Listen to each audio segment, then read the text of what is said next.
కృతజ్ఞత కలిగిన వారిని దేవుడు ఎప్పుడు దీవిస్తాడు ఖచ్చితంగా. కృతజ్ఞత కలిగిన వారిగా మనం ఉండాలని దేవుడు ఎప్పుడు కోరుకుంటున్నాడు, ఆశిస్తున్నాడు. కొన్నిసార్లు మనం ఎట్లా బిహేవ్ చేస్తామంటే we behave as if we're just independent beings కదండి.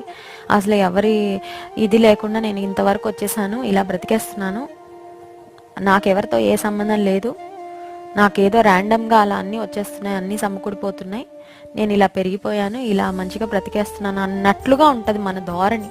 అంటే often times we're forgetting the people who are like a support system to us. మనకి ఎవరు మనల్ని ఇంతవరకు తీసుకొచ్చారు, మన తల్లిదండ్రులు, మన యొక్క ఫ్యామిలీ మెంబర్స్, మన కొరకు ప్రార్థన చేసిన వాళ్ళు, మనకి మారల్ సపోర్ట్ ఇచ్చిన వాళ్ళు, మనకి మంచి గైడెన్స్ ఇచ్చిన వాళ్ళు, మనల్ని ధైర్యపరిచిన వాళ్ళు, ఆత్మీయంగా మనల్ని నడిపించిన, ఇవన్నీ మర్చిపోతాం చాలాసార్లు.